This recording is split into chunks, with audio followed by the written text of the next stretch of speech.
Good morning and welcome to Upzone, where understanding politics is made simple. We are your two hosts. I'm Tisha S. Waddell, former city councilwoman for the city of Fayetteville, District 3. And I am sitting here with my co host, Mr. Elmer Floyd, former House Representative for District 43, current candidate for House Representative District 42, Thank you, because man. of a redistricting debacle that we will talk about at the end of this program. Unique, unique, unique. Very unique. First and foremost, I'd like to say to everybody, good morning. Good morning to my illustrious host, Mr. Elmer Floyd. I tell you every time we record, it's such a pleasure to see you. We had a couple of things that we had to work out this morning technically, but we got it done. Technology, technology. Absolutely. And I went back and watched last week's program, and we'll talk about that again toward the end of this. But I went back and watched it, and I recognized that I had a lot of glitching going on. And my mom's been telling me, so I am hardwired today. I hope that everybody is able to effectively hear me and see me, because I don't want you to have to infer what I'm saying. I want it to just be very clearly stated. Floyd, I have had a weekend. That weekend, I'm sure, I'm sure you did with them glasses. You Look, can't I nothing got to but, see what's coming. and you can see now. I can Oh, see what's coming. you But can when I see. tell you, but let me tell you though, I have been so like it has been a really great weekend. And I'm just very grateful for I'm so thankful for the fact that I get to make time for my family. And Mr. Floyd, I'm sure that you can agree with this. Family is super important. Super It is. important. Yeah, It because is. when everything else is gone, these are the people that are still, when you have a good family, they're the ones that are still there. So you have to make that investment into your family. And it's the holidays. So we hung our Christmas lights. And look, Floyd, I don't like doing that because it's usually very cold outside and I don't like the cold. What? I don't like it Ain't nothing you can do about it, Teach, but just at adjust all. to it to keep going. Nothing at all. But this was a warm season to actually hang my lights. So we did that. And then I found these little clamps at Lowe's. It took me like 30 minutes to get those lights up. And I was like, we are killing the game. Got our Christmas tree. We're going to go ahead and dress it tonight. This is the best time of year. The celebration of the birth of Jesus Christ is just the best time of year for me. People are usually friendly. It's just great. But we In did get, America. I know, Okay. right? I Okay. know. However, Mr. Floyd, I did get a phone call on Friday from Senator Val Applewhite regarding our program on Thursday, and we will go over that toward the end of this program. Let me say it up front: she was given an opportunity to come on and state her concerns directly with our audience. She declined that invitation, so we will just discuss this toward the end of the program, and we'll keep it pushing. We do have a guest. Our guest is moved to tomorrow, so we're going to record twice. Floyd, can Mm. you tell the people why you will not be present during our recording tomorrow? Well, I don't want the people to feel that I am taking this program to campaign for the North Carolina House seat, and I want all candidates to feel comfortable, if they appear on our program that is not leaning one way towards my reelection. So, in order that the person who is an expert in politics, to not to say that he is leaning towards Florida, leaning towards Apple, or leaning towards Smith, or yeah, you know, uh, just to give him that opportunity to discuss, the filing period and how it looked across the state. Uh, he Absolutely. he And has I that. commend you for that. I commend you for that, Mr. Floyd. And I'll tell you, I think and I love the fact that with our podcast, we have differentiated between how we feel and what it is.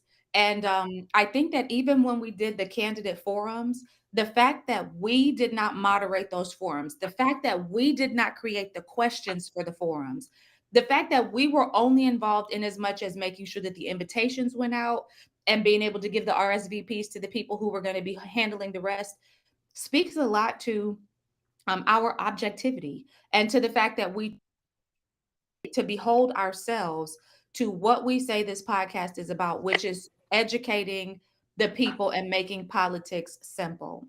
Unfortunately, politics is very convoluted. And so sometimes simplifying it requires a lot of dog walking, but we're getting there, and we're walking the dog down the street, and picking up the poop when we have to, but we're getting Yeah. there.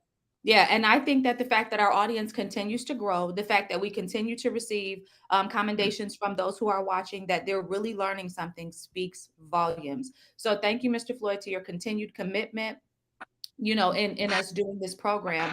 And listen, let me tell you this: if you were sitting beside me right now, I would give you a high five. Let me tell you why. Floyd, we broke the news about the potential litigation against the city of Fayetteville by the chief of police. We were talking about it in August on our podcast. If you want to know what's going on, you have to watch programming that is not afraid to go against the grain. No other agency was having this conversation. I would recommend that City View Today and that the Fayetteville Observer peek in on us every now and then so that they can grab some information if they really want to inform the citizenry to then go and research and put it out. So we started talking about this in August. It came out after the election that there was a complaint against the city, that the former chief of police, Chief Gina Hawkins, was alleging harassment and a hostile work environment. She named three people. She named Mayor Mitch Colvin. She named Councilman Mario Benavente, and she named former Councilman Johnny Dawkins. The only now it went through this very rapid process where there was very little forward-facing communication about what was going on. But ultimately, over the weekend, we saw that a settlement agreement was reached. Let's talk about that. Well, if you look at the settlement agreement itself, 200,000, 140, and 60 for the attorney.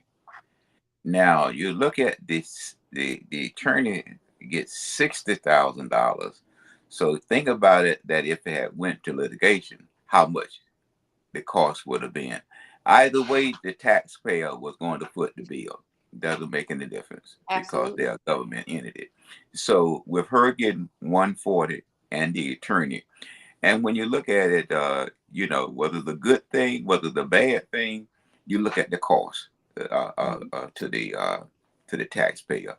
So the way that it worked out, it sort of worked out wherein that going forward, that everyone, like our mothers would tell us when we were growing up, keep your hands to yourself, Mhm.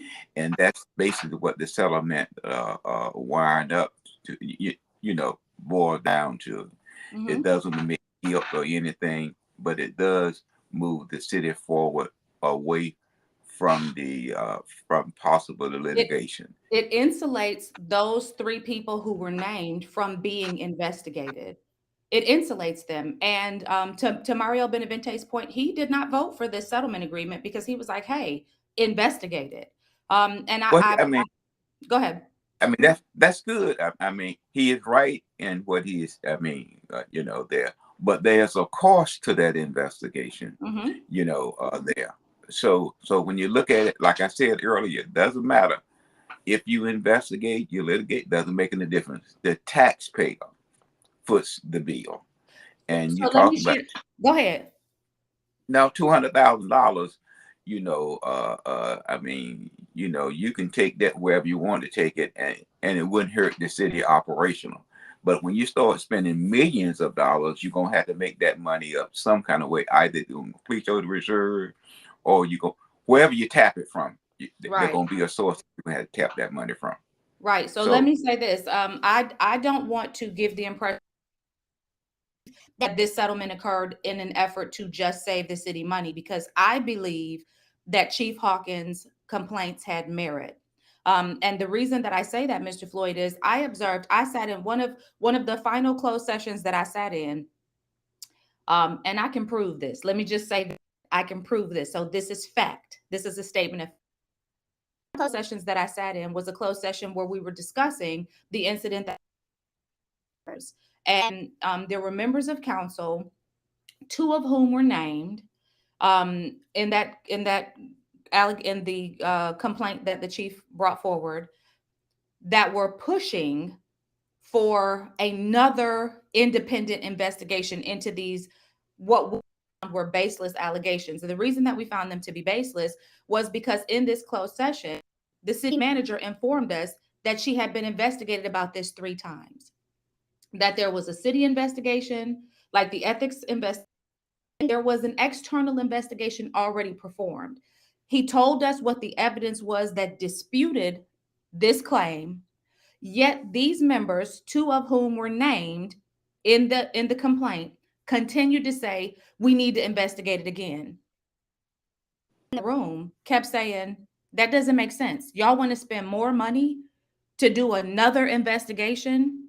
And their thing was, we need to be able to put the community's mind at rest. That's what they kept saying. These individuals, 2 of whom were named, continued to keep saying, we need to put the community's mind at rest about this and give them confidence that we're doing what we're supposed to be doing. Well, Mr. Floyd, where is that? Keep that same energy. So if you want to put the community's mind at rest about what's going on, investigate yourselves. Let yourselves be investigated about these complaints to put our mind at rest that you're not doing what you're accused of. But they settled very quickly. I know why they settled very quickly because, again, I say I was there while much of this was happening. What Teach, when you look at it, you have to look at the chief background. Mm-hmm. Okay. Now, when the chief met with the human resource person, Mm-hmm. she indicated that the question that was asked of her was totally inappropriate.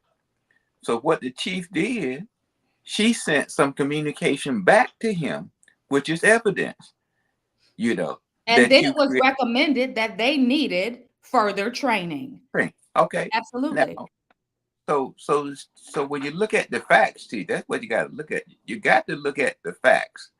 And the facts that the chief had laid out, she already had documentation Mm-hmm. of these facts. So And many of her allegations were recorded because these were meetings in which they happened. So even though a lot of the stuff, a lot of what happened never made it into her complaint. But we that were there, we know. Let me read this to you because this is what I responded to somebody when we were talking about this, and this is what I said. Chief Hawkins' complaint had merit. We were there. We know what she meant, what she went through. I remember being in that closed session when, and I won't say their names, but 2 of them were named, were adamant a fourth investigation was needed into those baseless accusations, even though the city manager acknowledged that the allegations had been investigated and disproved. Not once was anyone else questioned that was named. Not once. The subsequent council chose to ignore the allegations that I made when I resigned, trying to push the claim to the ethics committee, even though City View today substantiated most of what I alleged and all of what they investigated. There are double standards. There is an insulation environment, which we have been on the receiving end of many times. The council censored Shakila and permitted the misconduct of other members of council until they couldn't look the other way with Johnny because it happened on Zoom. And then they still made him pro tem. We know Chief Hawkins had that settlement coming. I only wish it would have gone to trial so that there would have had to been discovery and a court case that would have been outward facing to call into the light this cloaked mess. Fortunately, though, and then I went on to say God is in control, but then this is the final word that I said. The taxpayers elected the perpetrators. So it is our responsibility to be held accountable, even financially, for the behavior of those we elected. If we don't want to pay out lawsuits or settlements, maybe those named need to go. Because what at did this point, we got to accept responsibility for who we are electing. I mean, when you elect the individuals, that responsibility of their conduct, become your responsibility as Absolutely. taxpayer. I don't Absolutely. care. I don't care how you. But what I like about the thing is that wisdom set in and say, let's pay 200,000. Then Instead of taking this to full throttle. I mean, Because wisdom said, they knew they would have lost anyway. So they would have paid all that money. We would have really found out who we were dealing with, and they still would have lost and had to pay a bigger, you know, that's that's yeah, wisdom. absolutely. That's wisdom set in. I mean, Absolutely. and when they allowed the city manager to negotiate the terms, it also set wisdom in. So we the taxpayer, we paid the $200,000. Let's move on and see what next down the road.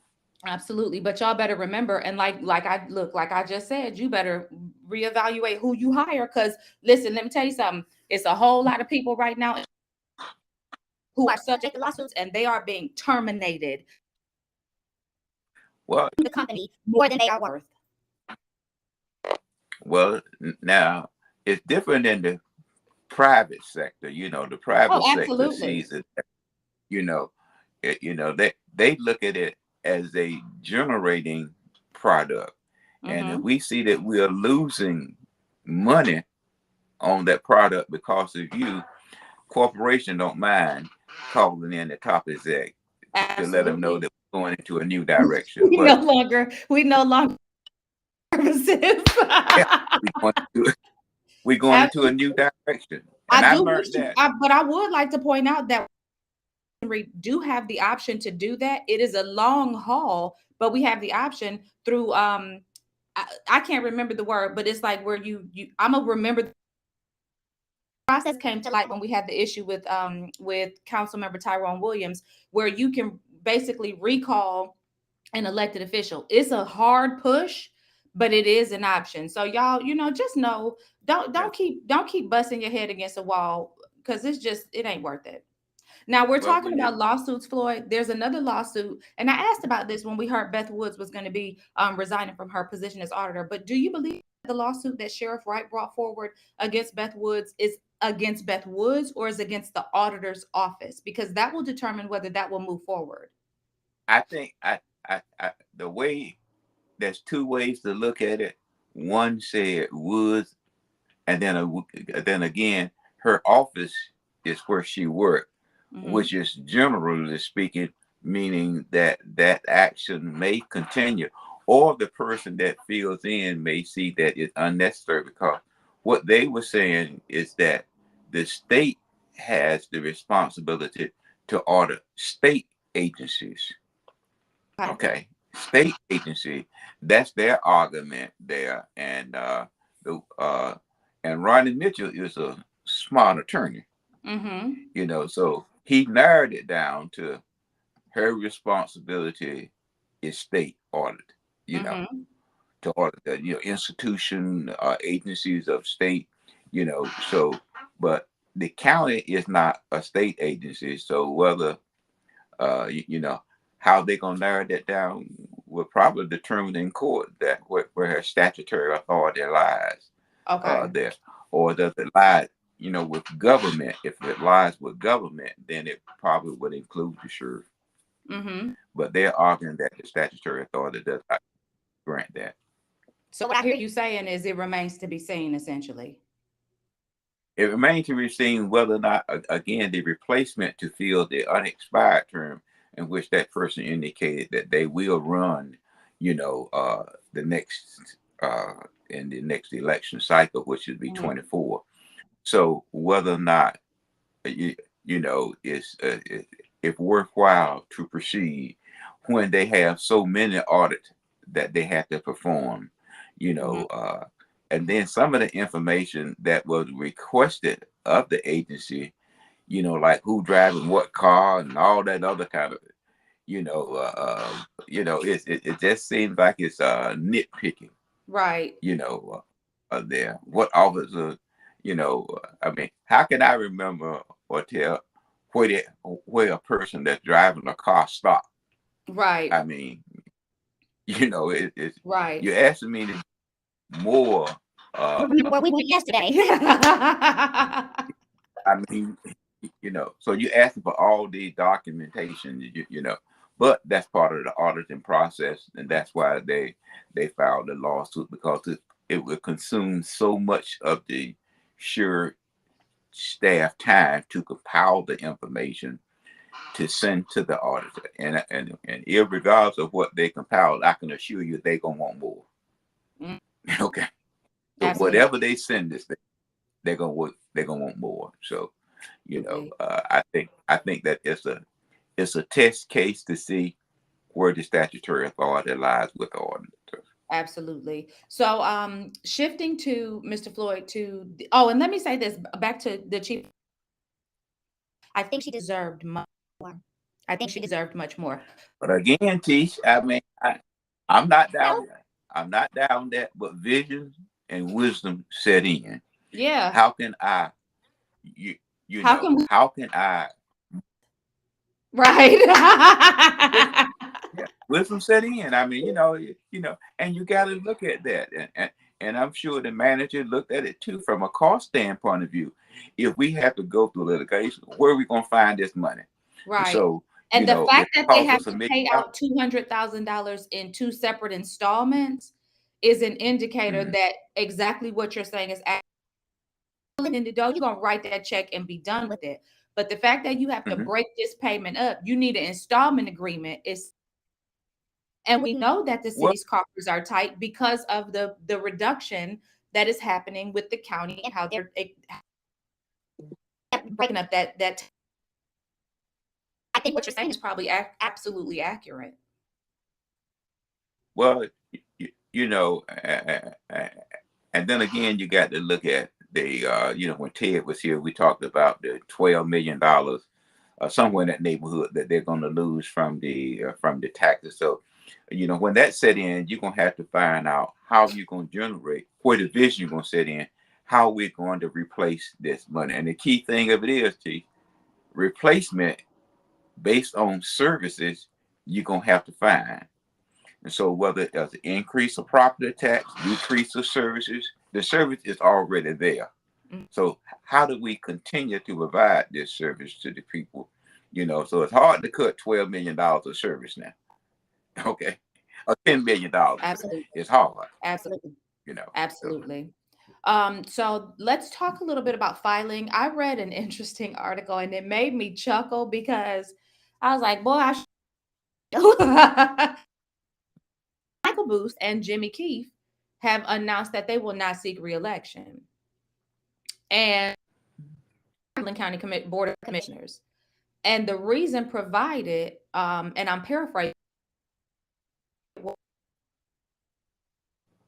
as Republicans, they're at a standstill in being able to, because the board of seven is not really working with. If a fully Democrat board is what is needed, things moving, then so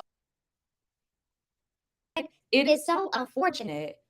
The political process boils down to that. But what are your about that ideology? Because remember, we saw even with the selection of the for that board that there was a statement a Republican be chair. Now, community who say, well, that's how it is wherever you go. If you have the majority, you'll never let somebody of the other serve in any capacity. What are your thoughts about that? well, it doesn't make when you really look at it, does it or does it not? Although many people, well, I'm gonna put it plain, minorities are in charge. I mean, control in numbers on the city council and the county board of commission. But yet, still, they are carrying out visions that are someone else's vision. As an example, the $131 million crown, uh, whatever you want to call it, center. Was Vision That's and most of them. okay. Now, so that's 160. So that's 161. So that's 131 million. Now you're gonna build a six-story parking deck behind it, which is another 31 million. So who cares who is in charge as long as my vision is carried forward? And that is what's happening. If you fast forward and come back, the same thing with Murchison Road. They've been talking about improvement in there ever since Genesis, but the key to that is when we get some grants. Okay, not Mhm. when we won't Not take the we're going to initiative put these to jump dollars start. right. Yeah, grant money that they are hoping to effect those changes. And what keeping them did, they looked at it from a dollar standpoint of view, that is county dollars, not grant money. Mm-hmm. So now, quite naturally, they would have to get approval for these two projects by the local government association to make sure that they are not, you know, not. I guess what I'm looking at, that you're not adding too much debt to the county. Mm-hmm. So, I mean, that get anything done, that's $161 million. So, you got something done. You know, Right. so uh, that's how you look at it. Whether or not I'm in charge or not in charge, but if I can keep carrying the vision that my party looks at, which is economic growth. Right. So, So be it. mm, That it is very indicative when you begin to see people make these and say, "Hey, I'm at a standstill." And I think one of the things, Mr. Floyd, that we respect your service, and one of the things that we about Senator Debbie, your service, and even John Zoka and even Ben Clark, let me not just stop with you guys, but and um why is his name escaping me?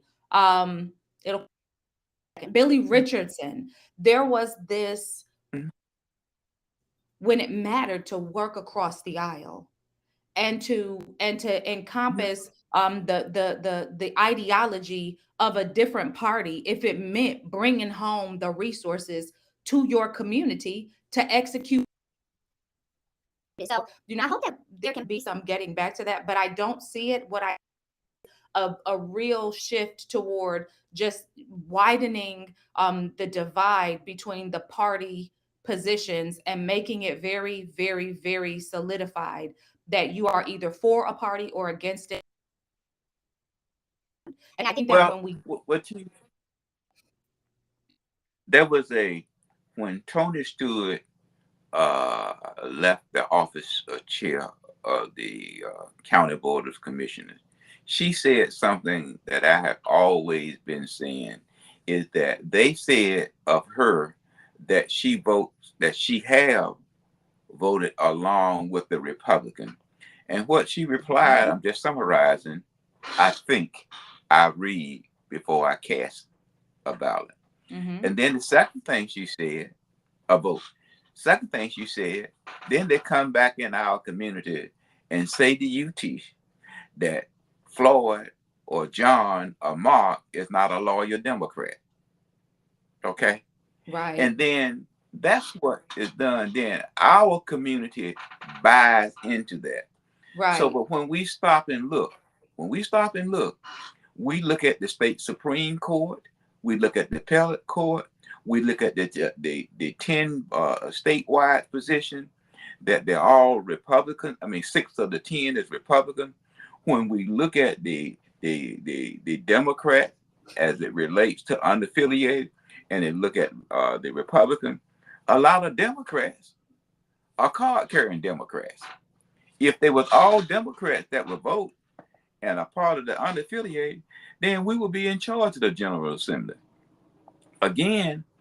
But when I was in the General Assembly, they would say to the other zip code, keep your face in the vote camera. your People conscience. want to see you, Mr. Floyd. Move your Okay. face. They they would they would say to them, vote your conscience. But if we vote our conscience, then they'll come back in our community and say, teacher's not a loyal Democrat. But Mm-hmm, when you are not in control of nothing, mm-hmm, how can you get something when you are not in control of of nothing? anything, right? Especially when you have a I mean, system to ostracize anybody who is not a part of the in crowd. Let me say, it reminds me of high school when you had the popular kids and then you had the ostracized kids.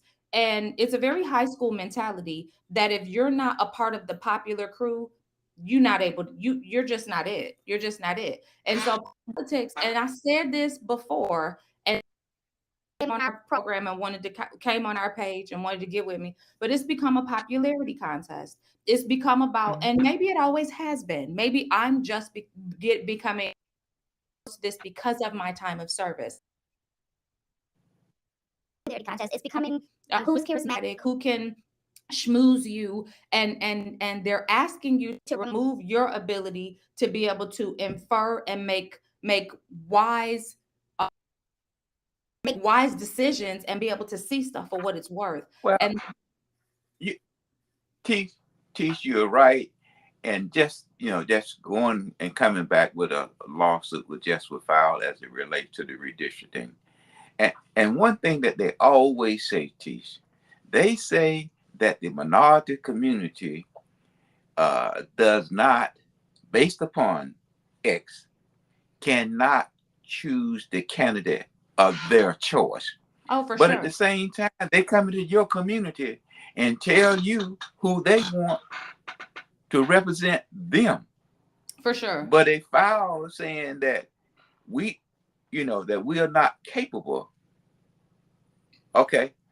You see, so I'm confused, and I seen Raleigh in instance come into our community and tell us Right. who they want to represent them. Remind you now in Raleigh. Right. Okay. Right. I mean, but Get to yes. that. Let's get to that. Let's get to that, Floyd, because I'm going to go back to move forward. Last week on our podcast, I made a comment. I want to play 2 minutes of our podcast from last, if you will oblige me. May I do that? Yes. Okay. Share my screen. Let me choose the right. I got to find it, Floyd. You got to bear with me. Okay. this. I think it's very important for me To state the and make it clear that I'm going back to move forward so that we can kind of get on where this conversation is concerned. And the conversation that I'm talking about is this conversation about the redistricting. These 2 minutes, I made two. I told y'all we talked Senator Applewhite for a couple have been refuted by Senator Val Applewhite. And full disclosure, she was invited to come on our podcast to have this conversation. She declined the invitation. So I'm going to information, Mr. Floyd, and I will offer up her rebuttal in her words, and we will let this stand where it may. But tell me when you screen. Okay. You can see that? Yeah. I'm going to hit play. And I just want you to listen for about conversation. As their council representative, I think this move was premature, and I wonder who will tell you why I say somebody was in her ear, because it is not Courtney Stein. Because how many times was she on her House District 42? 3 times. Did she tell you? She considered it as a rumor. But, and see, this was the thing. We knew about it. We just never. We like to, if there's going to be conjecture, we like to be really solid about it once we say something. But you had already heard about it because we had been talking about it, you and I, for about a month prior to that, prior to the announcement. So that some knew about it. Somebody was talking about it. It may not have been Courtney. Courtney wasn't her best friend because they each other's comments. Somebody was talking about it, Floyd. And the fact that somebody was talking about it led me to believe that there was somebody who thought for her to do this. I kept asking myself, who could this third party be? Now, Mr. Floyd, this is conjecture. This is speculative. I have nothing to prove this, but if it came out as true, I would not be surprised. I received word that Val Applewhite swore Courtney Banks McLaughlin in. Watch. That's about 101% accurate. Okay, so I'm speculating it has something to do with this decision to run for House District 42. Okay, so this conversation, me receiving a phone call from Senator Applewhite. And the phone call came in on a Friday at about, I guess, like I didn't see it until probably after 7 because it was a Friday. I was with my family. I was busy. Came in. I did not answer the call because again, I didn't see it. I don't live beside my telephone. There are many times that you call me Mr. Floyd, and we are dear companions in this podcast game. And I think we like each other very much professionally and personally. And I don't answer your phone call. Times when I call you and you don't answer mine and we wait on a return call. And sometimes there have been times where you've waited days on me to call you back and you'll pick at me when I call you back, but you're not pressed about it. So I got the phone call. I want to share something else with you guys. If you'll bear with me for just a moment, because I want this to be in her own words in as much as I possibly can. So, what I did, because I want you to be able to see it clearly, is I have the text messages that then ensued from Senator Applewhite. So she called me at about 6 and then followed up with a text message. Can you see this? Yes. So the text message says, "Can you give me a call at your convenience?" Now, if you recall at the beginning of yesterday's podcast, of last week's podcast, we started off talking about um, the maps and about how the entire delegation had been informed about the changes. In fact, let me quote what was said. Representative Hawkins, this change in Cumberland grouping, and then there was some verbiage in between that, and then he affirmed all members of that delegation, the Cumberland County delegation, have been consulted about those changes. So when I received the message, this is how it started. Can you give me a call at your convenience? This was at Friday at 6:02 p.m. Now, Mr. Floyd, I'm gonna be honest with you. Miss Senator Applewhite, I was corrected by her. Senator Applewhite and I don't have a friend type of relationship, and we are not friendly. And if you look up those words, that is not a negative, a statement of fact. There has been a lot of that has transpired, starting with when Councilman Tyrone Williams abandoned his position and had to be replaced. Val went from being friendly toward me to being very antagonistic. I never addressed that because that's a part of the people are going to criticize you. Floyd, what is it that you always told me? If you got the backbone of earthworm, you need to stay out of politics. And I took that to heart. So, as much as she talked about me in the public, as much as she said whatever it was she wanted to say about me, I never called her. I never texted her. I just let it be what it was. Let it be what it was. I didn't publicly deface her. I didn't care. She then went on to do numerous other things that removed that friendly feeling from our professional relationship. But it wasn't a big deal because I didn't care, Floyd. So moving forward, this was at 6:02. You see what time this is? 4:50 a.m. on a Saturday morning. First of all, I'm asleep. Secondly, this is not professional to me. Business should be handled during business hours. So what it says, Tisha, I gave you a call and sent a text message to inquire about comments you may have made on your 12/8 podcast with Elmer Floyd.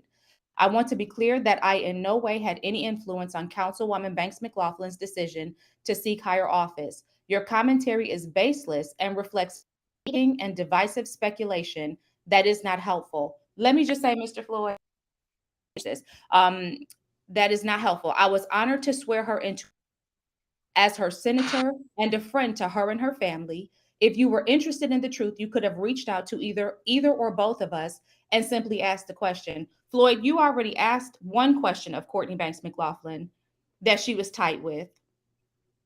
I'm not in the habit of asking people that don't want to talk their business questions. And I've worked with Courtney. We've already done that dance. I like her very much. I like her style very much. I think it was a compliment that I expressed on our podcast. And thank you for giving me these few minutes to do this. I don't expect for you to say much, but thank you for listening.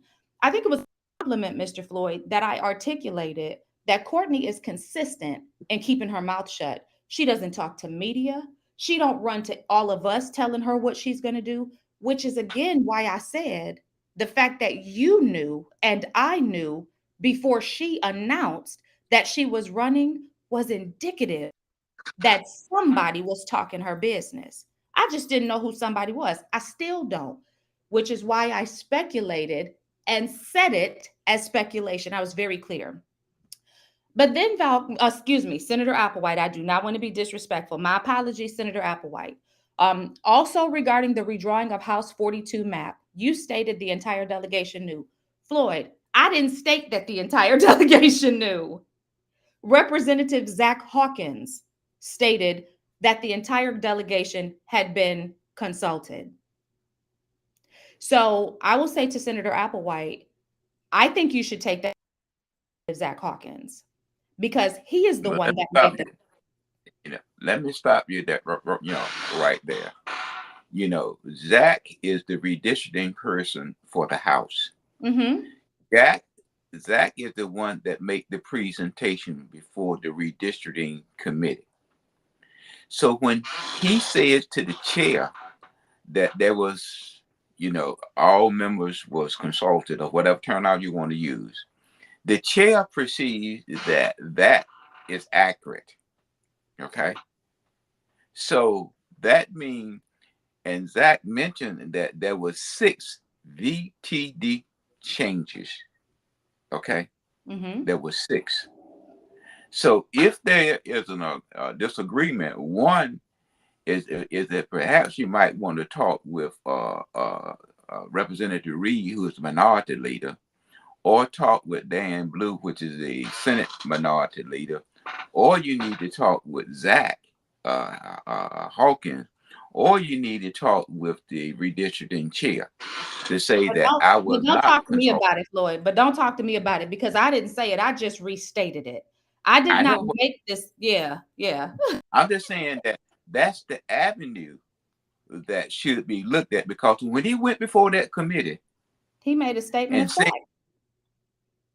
the chair believes that when you come and make a presentation before a committee, that you are honest in that presentation. But I think that going forward, when you're going to make these changes and use the delegation, then as a fact, you ought to say, hey, we need to initiate these changes so in that the chair of that presiding committee can see, that all members are on board. Now, Absolutely. as it relates, as the picture point out, whether she was or was not, you know, that's what he stated. Right. And I'll say this. Yeah. And let me finish reading this. It says, as you should know, I am a part of the delegation. I serve in the Senate and am in no way involved in House matters. Your statement could be unclear to most people. So, Mr. Hawkins, I'm going to push this Let me back say to this right you. here, T. Go ahead. That, let me say this now. That bill had to go to both chambers. Okay, I And was only going to hit thing on I that, know but when go ahead. I mean, only thing I know when I looked at the vote, it was 27-17. So Right. whether or not you had anything to do with it or not, You voted I'm on it. repeating, the vote was 27-17. Right. If the Floyd, is vote there was a recourse of 27 to action? Because 17, is there some recourse of action? Because I do know that in government, there's checks and balances. And so I know that things have to go to the Senate from the House for a vote and from the Senate to the House for a vote as a matter of checks and balances. Is there a recourse of action where if I'm a senator and something comes across my desk that I have to vote on that per the House, I can voice an objection? I mean, that's like any now, not to say that it may prevail, but there's always an amendment. Okay. Okay. Not to say whether it will pass or not, But that's but an option. when those maps, Keith, when those maps was introduced, I'm gonna say that all received it at the same time. That's one. Okay. The second, when I look at it when it comes back and see if it was when I first read it. Mm-hmm. Okay. And then, I then compare to see whether or not any changes made, from the original bill itself. See, Mm-hmm. you know, that's my responsibility. But, when you see the vote 27-17, The vote was done down party lines. Absolutely. So then she went on to round out this text by saying President Obama often referred to campaign season as silly season. Um, clearly, we have started. Let me just say this. Even when I was campaigning, I didn't participate in all of the rhetoric and the nonsense. And so I won't even assume that that's directed at me because my character says otherwise. So, but I will agree with her that most certainly during campaign season, it just becomes ridiculous. So I definitely agree with that statement. And I do not in any way infer that that is about me because, like I said, my character and my record shows differently.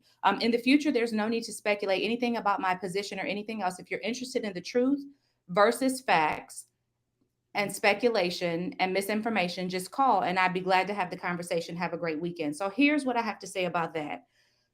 Recently, within the last 6 months, I reached out to Senator Applewhite in regards to something pertaining to someone who she refers to as a friend.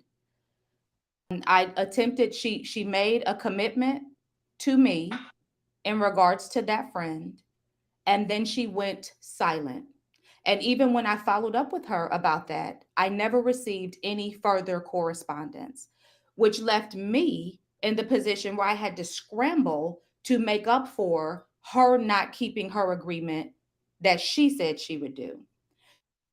That being said, I don't feel the need. You're not trustworthy, you're not reliable to in for me. That's my experience. So I don't have to call you about a conjecture. And the conjecture was who possibly was in Courtney's camp having this conversation with her. And that's not even a big deal because it wasn't negative and it wasn't derogatory. So I don't have to call you about that. I said what I said. I meant what I said. I don't take back what I said. And if you don't like it, you can put it in your peace pipe and you can do whatever you do with it. Now, I did go on to say to her, I addressed her. I responded on a Saturday, which is not even characteristic for me because I try not to work on stuff like this on the weekends.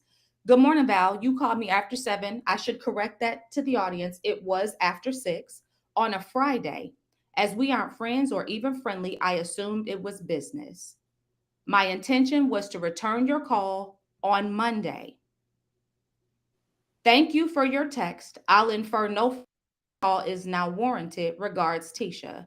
She went on, she had a comment about that. Tisha, I hadn't considered we weren't friendly, but I'm fine with that. It explains why you so information about me. I challenge her to find misinformation that I've spread about her because spreading misinformation is me making a statement of fact as such and it being false. Find that, show it. And Well, when you do that, I will offer you an apology because that's not my hope. I hope it doesn't happen again, Senator Applewhite. So then, Mr. Floyd, I let the weekend pass because I still had other stuff to do, and I told it because to me, if we do something on our program that somebody is uncomfortable with, they should feel like they full recourse of action to come on this program and to us straight. I am not opposed to that. In fact, I think it's the right platform. I think it would have made more sense than sending me these text messages. To send me a message and say, I want to come on and address your audience and state my position. I don't ever have a problem with that. We've done that with other people in the past. So I told her, I said, good morning, Senator Applewhite. And remember, she said, in the future, if you want to get it right, I'm paraphrasing, reach out to me. So I said, I spoke with Mr. Floyd about your desire to, and we would like to extend an invitation for you to do so publicly on our podcast. We have a guest scheduled this Thursday who now has been moved to Friday. We talked about that. Um, However, we welcome you to join us on the 21st of December. If you'd like to accept this invitation, please reply to this text with a good email address for us to confirm and provide details on how to log on to our platform. I gave my name. She responded the following day, I will respectfully decline. You made very clear in the podcast and in our previous text messages your position with me. Let me say this. I don't know Senator Applewhite personally. We've never had lunch together. We're not girlfriends. We've never been. We've never, hung out together. We've not been shopping. She doesn't know my family. I've never met hers. I don't know her personally. So I don't know where that comes from. And about my reelection efforts, most certainly, I said what I thought about her reelection. Our responsibility on this platform. Elmer has shared similar comments about me throughout the community. I don't know what she's talking about there. I have But no let me say this. expectation. Go ahead. Let me say this to make this very clear. I have said, and I will continue to say, is that Raleigh should stay out of primaries. Right. That's what I have said in this community. I said everywhere that I go, each candidate should have the responsibility is to present his or her platform to Mm-hmm. the public. So in that the public can have the opportunity to select the candidate of their choice. Mm-hmm. Not Raleigh telling us here in Cumberland County who they want to serve as their representative. I will Mm-hmm. say that, and I will continue to say that, and I Mm-hmm. will continue to say that, and continue to say that, and I will not back away from that because it is our responsibility to select, I'm repeating that, the candidate of our choice, not Absolutely. Raleigh choice. Absolutely. So she said she has no expectation that any appearance on our podcast would be met with objectivity or without bias, Senator Applewhite. I I say don't this, see that, teacher. I don't see I that. agree. If the person want to come on and knock us upside the head, Come that person on. has time to do that. I'm not going to challenge the person because she is coming on the program or To he's present coming on their the program to perspective. disagree with what we have to say. Right.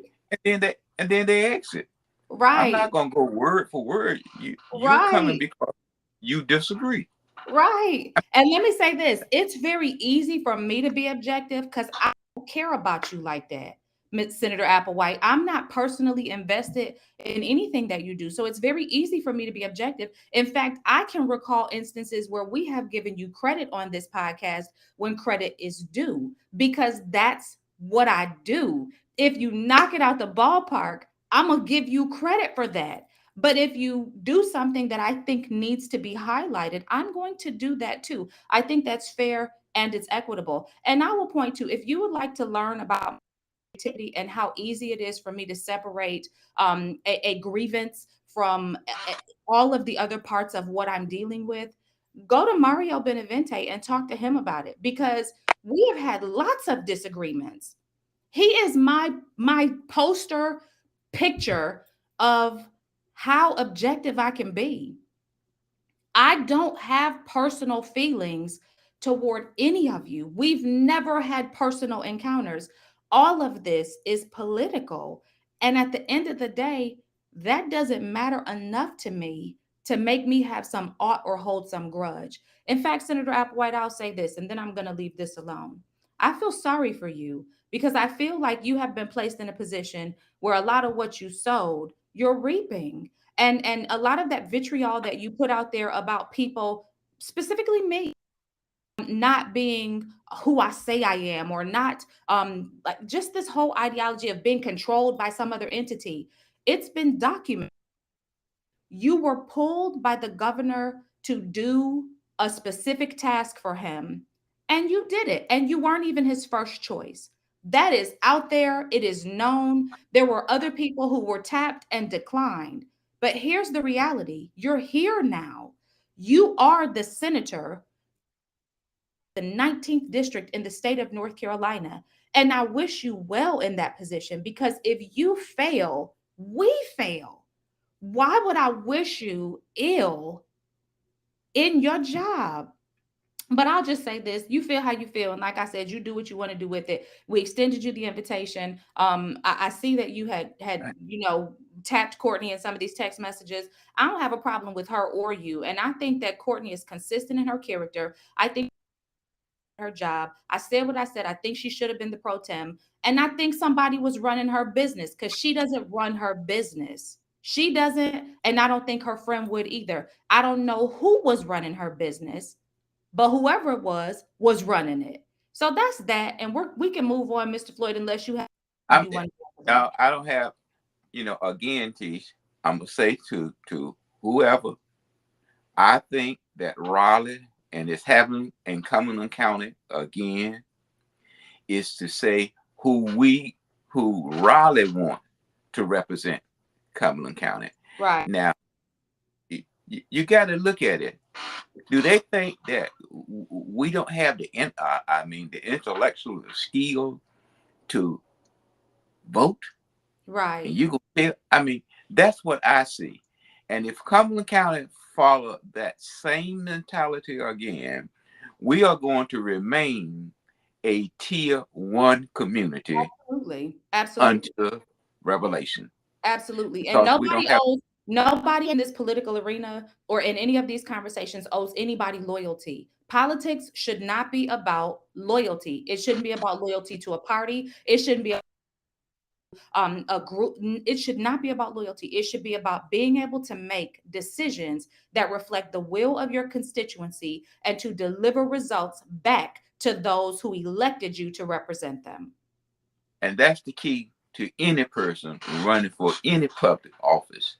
Now, what I say to people, Tish, is that if you're the word district and the word statewide is two different meanings.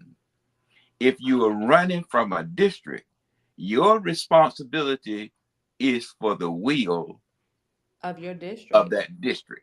That's Now, right. if I'm running statewide, then I have a responsibility to 10.5 million or 10.6 million people. That's right. But running for a district, I have the responsibility of about 79,000. That's right. And so I think that where those eggs are being scrambled at, they want us to come and carry their agenda forward, and at the same time deny your resident a sound, number one, going back to education, a sound basic education or economic opportunity, or job opportunity, or infrastructure, whatever it is. You Mm-hmm. know, that's what you are there for. When you look at Cumberland County, and we are ranked 80 out of 100 counties, Mm-hmm. it should tell you that we need to start moving forward. You can talk about all this stuff. You can build all these buildings, but you're going to have to pay for them. And Mm-hmm. you cannot pay, Tish. You cannot maintain a community off property taxes. You have to have industry to come in, which pays the large bulk of your taxes. Right. Right. Mr. Floyd, I really do appreciate because I knew it was going to take a long time to walk through all that, but I really do appreciate the fact that you allowed me the time to be able to go through and have this discussion information. I certainly hope that the senator does understand that I utilized today her own words because I don't want to put words in her mouth. And I've addressed it and I'm done with it. And we can move on to the next thing. I wish you well. I hope you much success in your position is best for your constituency and this community. And I look forward to seeing what you deliver back in terms of results for our community because that's what they sent you there to do. So hey, I don't have a dog in this fight. You have an opponent. Neither of you are in my district. I don't have a dog in this fight. And my personal feelings toward you are that I don't know you personally. I think that if I had an opportunity to know you personally, most certainly I would deal with you personally about matters that are personal, but I would still deal with you professionally about those that are professional. And that's just the nature of what we do. It's just the nature of what we do. And I don't make an apology for that at all. Um, Floyd, and that's really all I have. And I'll say that I've been really trying to cover myself and inundate myself with Ephesians, with the whole armor of God. And I would implore anybody to go and read that because it will help you to stay in the center of understanding that you're not fighting people. People are not your enemy.